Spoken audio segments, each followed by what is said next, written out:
ఈ రోజు ఈ వేదిక మీద నుంచి 4 కోట్ల తెలంగాణ ప్రజల్ని ఆలోచన చేయమని నేను అడుగుతున్నా. ఆనాడు నిజాం నవాబుల నుంచి విముక్తి కలిగిన తర్వాత మొట్టమొదటి హైదరాబాద్ రాష్ట్రానికి ముఖ్యమంత్రిగా మా పాలమూరు బిడ్డ బూర్గుల రామకృష్ణారావు గారు ఆనాడు ముఖ్యమంత్రిగా బాధ్యతలు వహిస్తే మళ్ళీ 7 దశాబ్దాలు మా పాలమూరు జిల్లాకు ఉమ్మడి రాష్ట్రంలో కానీ తెలంగాణ రాష్ట్రంలో కానీ సరైన ప్రాతినిధ్యం రాలే.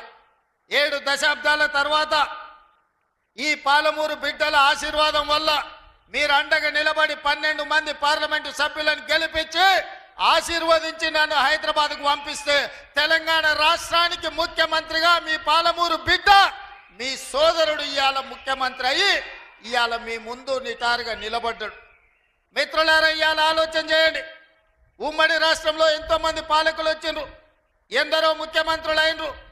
ఎన్నిసార్లైనా మన పాలమూరు పేదరికాన్ని చూపించి ప్రపంచ దేశాలలో మార్కెటింగ్ చేసుకున్నారు తప్ప మన జిల్లాను అభివృద్ధి చేయలే.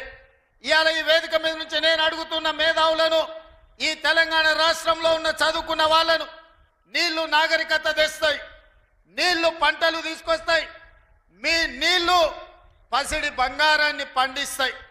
మరి నీళ్లు నాగరికతను దేవాల్సింది, పసిడి పంటలు పండించాల్సిన ఈ పాలమూరు జిల్లాలో కృష్ణా నది జలాలు 811 టీఎంసీలు దశాబ్దాలుగా పారుతున్నా మాకెందుకు పసిడి పంటలు రాలేదు?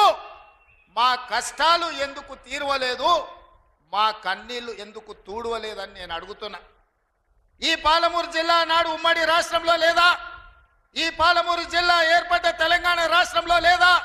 ఈ పాలమూరు జిల్లా బీఆర్ఎస్ పార్టీకి ఓట్లు వేయలేదా?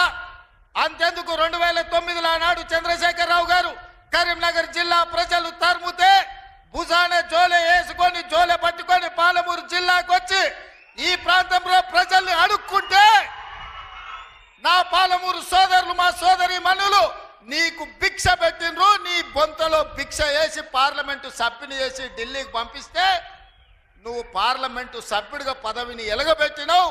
సోనియమ్మ తెలంగాణ రాష్ట్రం ఇస్తే నువ్వు తెచ్చినా అని గొప్పలు చెప్పుకున్నావు. ఆనాడు పాలమూరు జిల్లాను దత్తత తీసుకుంటున్నావు. తెలంగాణ రాష్ట్రం వస్తే పాలమూరు బాగుపడుతుందన్నావు. వలసలు ఆగిపోతాయన్నావు. మా కన్నీళ్లు తూడుస్తా అన్నావు. మా ప్రాజెక్టులు పూర్తి చేస్తా అని మాటిచ్చినావు. నేను ఇవాళ అడుగుతున్న వేదిక మీద నుంచి 10 సంవత్సరాలు ముఖ్యమంత్రిగా ఉన్న చంద్రశేఖరరావు గారు 2009లో మేము హక్కున చేర్చుకొని మా కడుపులో పెట్టుకొని చూసుకుంటే, మేము భుజాల మీద పెట్టి మోసుకుంటే, పాలమూరులో ఊరు లేకపోయినా, పార్లమెంటులో నీకు నోరు రాకపోయినా, మేము ఎంపీగా గెలిపిస్తే మేము భిక్ష పెడితే నువ్వు ఆనాడు ఎంపీ అయినవు. ఆ సంగతి మర్చిపోకు. మరి 10 సంవత్సరాలు ముఖ్యమంత్రిగా ఉన్న నువ్వు మా ప్రాజెక్టులను ఎందుకు పూర్తి చేయలేదని నేను అడుగుతున్నా. ఇవాళ ఈ వేదిక మీద నుంచి పెద్ద పెద్ద మాటలు మాట్లాడుతున్నారు, పొంకనాల మాటలు. ఇవాళ నేను అడుగుతున్నా చంద్రశేఖరరావు గారిని, 10 సంవత్సరాలు ఈ తెలంగాణ రాష్ట్రానికి 2 సార్లు నువ్వే ముఖ్యమంత్రి కదా, నీదే ప్రభుత్వం కదా, మా జూరాల ప్రాజెక్టు పూర్తి ఎందుకు కాలే? మా కల్వకుర్తి ఎత్తిపోతల కంప్లీట్ ఎందుకు కాలేదు? మా నెట్టంపాడు, మా కోయిల్ సాగరు, మా సంగం బండలో ఒక బండ అడ్డం పడితే 10-15 కోట్ల రూపాయలు ఇవ్వక బండ బగలగొట్టక 10,000 ఎకరాలు పల్లెల్లో ఎడారిగా మారితే నీకు మనసు రాలే. సంగం బండలో బండ వలగొట్టలే. కానీ మేము వచ్చిన తర్వాత ఆ బండ బగలగొట్టి ఆ గ్రామాలకు నీళ్ళు ఇచ్చినాం. ఇవాళ కోయిల్ సాగర్, ఇవాళ మీ ఆర్టీఎస్, ఇవాళ ఈ ప్రాంతంలో ఉండే ఏ ప్రాజెక్ట్ అయినా ఎందుకు 10 ఏళ్లలో పూర్తి చేయలే? అదే కాదా నాడు ఉమ్మడి రాష్ట్రంలో జూపల్లి కృష్ణారావు గారు, చిన్నారెడ్డి గారు, డాక్టర్ మల్లు రవి గారు ఆనాడు కిరణ్ కుమార్ రెడ్డితో కొట్లాడి, ఆనాడు అరుణమ్మ గారు కూడా మంత్రిగా పాలమూరు రంగారెడ్డి ఎత్తిపోతల ప్రాజెక్టు పూర్తి చేయాలి, 12 లక్షల ఎకరాలకు నీళ్లు ఇవ్వాలి అని కొట్లాడి జూరాల నుంచి నీళ్లు తీసుకోవాలని పాలమూరు రంగారెడ్డి ఎత్తిపోతల పథకానికి అనుమతి తీసుకొచ్చారు. 16,000 కోట్లతోని ప్రాజెక్టు మంజూరైంది. 35,000 కోట్లు మొత్తం అంచనాలు వేసి టెండర్లు పిలిచిండ్రు. కానీ చంద్రశేఖరరావు వచ్చిన తర్వాత ప్రాజెక్టుల రీడిజైనింగ్ పేరు మీద 35,000 కోట్ల రూపాయల ప్రాజెక్టును 55,000 కోట్ల రూపాయలకు పెంచిండు.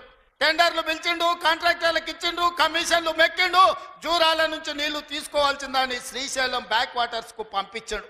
ఇవాళ శ్రీశైలానికే ఆ ప్రాజెక్టును తరలించడం వల్ల ఈరోజు పాలమూరు ఎడారిగా మారుతుంది. 10 ఏళ్లలో పాలమూరు రంగారెడ్డి పూర్తి చేసిన, కల్వకుర్తి పూర్తి చేసిన, భీమా నెట్టంపాడు కోయిల్ సాగర్ రాజోలి బండ పూర్తి చేసి ఉంటే, తుమ్మిళ్ళ ప్రాజెక్టును పూర్తి చేసి ఉంటే ఇవాళ ఆంధ్రప్రదేశ్ మనకు అభ్యంతరం పెట్టకపోయి ఉండే. 10 ఏళ్లలో నువ్వు ప్రాజెక్టులు పూర్తి చేయలేదు, పాలమూరును పడావు పెట్టినావు కాబట్టి ఇవాళ మా ప్రాంతం ఎడారిగా మారింది. ఆనాడు 2014లో నేను కొట్లాడి తెచ్చిన మక్తల్ నారాయణపేట కొడంగల్ ప్రాజెక్టు ఒకనాడు ఉమ్మడి రాష్ట్రంలో రాజశేఖర రెడ్డి గారు ముఖ్యమంత్రి ఉన్నప్పుడు దివంగత నాయకుడు చిట్టెం నర్సిరెడ్డి గారు మొట్టమొదట ప్రస్తావించండు మక్తల్ నారాయణపేట కొడంగల్ ప్రాజెక్టు గురించి. ఆ తర్వాత వారు చనిపోయినాక దాని గురించి మాట్లాడిన వాళ్ళే లేరు. మళ్ళీ 2009లో కొడంగల్ ఎమ్మెల్యేగా నేను బాధ్యత తీసుకున్న తర్వాత ఆ కాగితాలు వెలికి తీసి నేను కొట్లాడి 2014లో ఈరోజు నా మక్తల్ నారాయణపేట కొడంగల్ ప్రాజెక్టు తీసుకొచ్చిన. ఆనాడు 1500 కోట్ల రూపాయలతో అంచనా అయ్యింది.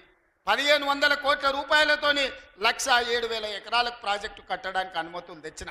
10 ఏళ్ళు నా మీద కక్షతోని, పాలమూరు మీద పగతోటి చంద్రశేఖరరావు ఈ ప్రాజెక్టును పక్కన పెడితే ఈరోజు నేను వచ్చిన తర్వాత తిరిగి వాటిని దుమ్ము దులిపి పనులు మొదలుపెట్టిన.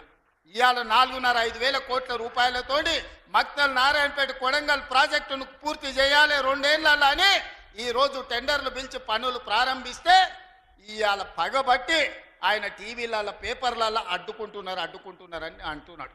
నేను అడుగుతున్న చంద్రశేఖరరావు, నువ్వు 70 ఏళ్ళు మాకు అన్యాయం జరిగింది, మా ప్రాంతంలో నీళ్లు పోయినా, మా ప్రాంతం నుంచి తరలిపోతున్న కృష్ణానది జలాలు మాకు తాగడానికి, మా సాగునీరుకు అందు రాకపోయినా, ఈ దేశంలో ఎక్కడ ప్రాజెక్టులు కట్టినా, బాక్రానంగల్ కావచ్చు, శ్రీశైలం కావచ్చు, నాగార్జున సాగర్ కావచ్చు, ఎస్ఆర్ఎస్పి కావచ్చు, ఈ దేశంలో ఎక్కడ ప్రాజెక్టులు కట్టినా తట్ట పని, పార పని, మట్టి పని, చెమట తీసే ప్రతి పని మా పాలమూరు బిడ్డలు చేసి దేశానికి ప్రాజెక్టులను అందించారు. ఇవాళ ఈ దేశంలో పంట పండుతుందంటే మా పాలమూరు బిడ్డల స్వేదం ఉంది, మా రక్తం ఉంది, మా కష్టం ఉంది. అట్లాంటి మా జిల్లా ఎడారిగా మారి వేలాది మంది వలసలు పోతుంటే తమ పసిపిల్లల్ని తల్లిదండ్రుల దగ్గర, ముసలోళ్ళ దగ్గర, గుడిసెల దగ్గర వదిలి జంటలుగా మేస్త్రీల ఎంబడి వలస పోతుంటే వలసలు ఆపాలని ఇవాళ మా ప్రాజెక్టులు పూర్తి చేయాలని ప్రయత్నం చేస్తుంటే మా మీద పగబట్టి నువ్వు ఎందుకు చంద్రశేఖరరావు అని నేను అడుగుతున్నా. ఏం అన్యాయం చేసినాం నీకు చంద్రశేఖరరావు? మేము నిన్ను మా పార్లమెంట్ సభ్యుడిగా ఎన్నుకోవడం మేము చేసిన అన్యాయమా? నీ పార్టీకి పోయినసారి 13 సీట్లు ఇవ్వడం మేము చేసిన అన్యాయమా? ఏం అన్యాయం చేసినామని ఇవాళ మా జిల్లాల ప్రాజెక్టులను అంటుకుంటున్నాం. ఈ 10 ఏళ్లలో నువ్వు పాలమూరు రంగారెడ్డి ఎత్తిపోతలు పూర్తి చేసినుంటే ఇవాళ చంద్రబాబు నాయుడుతో నీ పంచాయతీ ఎందుకు వస్తుండే? ఆనాడు నువ్వు వైఎస్ రాజశేఖర రెడ్డి ముఖ్యమంత్రి ఉన్నప్పుడు ఆనాడు పోతిరెడ్డిపాడు పక్క 4,000 క్యూసెక్స్ నుంచి 40,000 క్యూసెక్లకు పెంచింది. రాజశేఖర రెడ్డి గారికి ఊడిగం చేసింది. రాజశేఖర రెడ్డి చెప్పులు మోసి కృష్ణానది జలాలను రాయలసీమకు తరలించడానికి అనుమతించింది సన్నాసివి నువ్వు కాదా చంద్రశేఖరరావు? ఆనాడు నువ్వు ఊడిగం చేసి రాజశేఖర రెడ్డి పోతిరెడ్డిపాడు ద్వారా నీళ్లు తరలించకపోయిన కృష్ణానది జలాలు. మళ్ళీ ఆయన కొడుకు జగన్మోహన్ రెడ్డి ముఖ్యమంత్రి అయిన తర్వాత ఇదే ప్రగతి భవన్, ప్రజల స్వేదంతో నిర్మించిన ప్రగతి భవన్ అధికారిక కార్యాలయానికి వైఎస్ కొడుకు జగన్మోహన్ రెడ్డిని పిలిపించి పంచపక్ష ప్రమాణాలు పెట్టి 6 గంటలు చర్చించి రాయలసీమ ఎత్తిపోతల పథకం రచించింది నువ్వు కాదా? ఇది ద్రోహం కాదా? ఆనాడు రాజశేఖర రెడ్డితో కలిసి పోతిరెడ్డిపాడు ద్వారా కృష్ణానది జలాలను సీమకు తరలించకపోతుంటే హారతిచ్చింది నువ్వు కాదా? ఆనాడు మంత్రివర్గంలో నీ మంత్రులు లేరా? హరీష్ రావు గారు ఆ మంత్రివర్గంలో మంత్రి కాదా అని నేను ఇవాళ అడుగుతున్నా. అదే కాదు, జగన్మోహన్ రెడ్డి గారు ముఖ్యమంత్రి ఉన్నప్పుడు ఏ నీళ్ల కోసం తెలంగాణ రాష్ట్రం తెచ్చుకున్నామో, ఏ నీళ్ల కోసం శ్రీకాంతాచారి లాంటి యువకులు, నూనూగు మిసాల యువకులు ఆత్మ బలిదానాలు చేసుకున్నారు. ఆ బలిదానాలతో సాధించుకున్న తెలంగాణలో కృష్ణానది జలాలు రంగారెడ్డి, మహబూబ్ నగర్, అదేవిధంగా నల్గొండ, ఖమ్మం జిల్లాలకు ప్రాజెక్టులకు, భూములకు పారాల్సిన నీళ్లు రాయలసీమ జిల్లాలకు తరలించకపోతుంటే రాయలసీమ లిఫ్ట్ ఇరిగేషను, అదేవిధంగా ముచ్చుమర్రి లిఫ్ట్ ఇరిగేషన్ నిర్మించుకుంటుంటే ఒక్క రోజైనా నువ్వు అడ్డుకున్నావా? వీరతిలకం దిద్ది జగన్మోహన్ రెడ్డికి పంచపక్ష ప్రమాణాలు పెట్టింది నువ్వు కాదా? ఇవాళ నువ్వు చేసిన పాపం ఇవాళకు మాకు శాపమైంది, ఇవాళ మాకు ఉరైంది.